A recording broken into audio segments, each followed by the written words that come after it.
La cuisine communautaire située à Jurançon ouvre ses portes. Au programme de cette matinée, visite de la cuisine, rencontre avec les fournisseurs et dégustation de leurs produits. On a généralement une mauvaise image de la restauration collective où on croit qu'on fait couvrir des boîtes ou que les produits ne sont pas de qualité. Alors que non, derrière l'idée c'était de montrer les produits qu'on fabriquait. On peut faire 9000 repas mais on peut faire aussi des produits de qualité. Et derrière aussi on a des hommes et des femmes qui sont soucieux du travail bien fait, qui sont soucieux de ce qu'on propose dans l'assiette des enfants et des personnes âgées. Donc c'était bien aussi de mettre en avant ces métiers et nos missions parce qu'on ne fait pas que livrer des repas en restaurant scolaire. On travaille aussi sur l'éducation alimentaire et l'accompagnement du temps repas.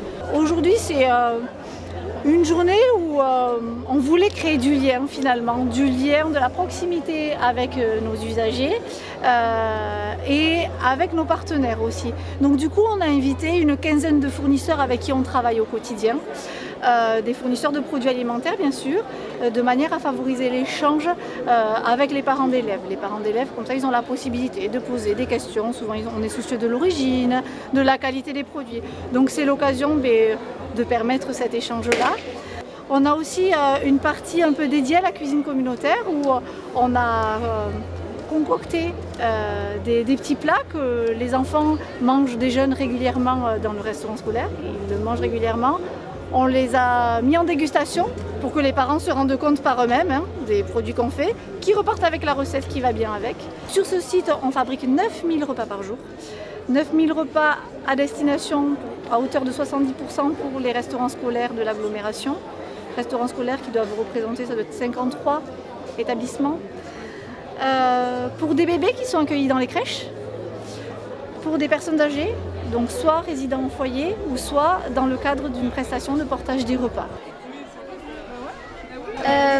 Merci pour cette visite instructive et pour la dégustation. Je suis plutôt agréablement surprise. Après, j'avais pas forcément de mauvais préjugés aussi, donc voilà. Mais c'est vrai que c'est très grand. Ils ont bien insisté sur la traçabilité des produits, sur le transport aussi, voilà, la température. C'est vrai que ce genre de choses ne passe pas trop de questions, mais non, très bien. Parce qu'on s'attendait à voir surtout que du réchauffage de plats ou d'ouverture de boîtes de conserve, ou finalement de voir aussi que les gens travaillent des aliments frais qui viennent des maraîchers en locaux. Voilà, ça fait également très plaisir d'apprendre que nos enfants mangent de bonnes choses dans leurs assiettes.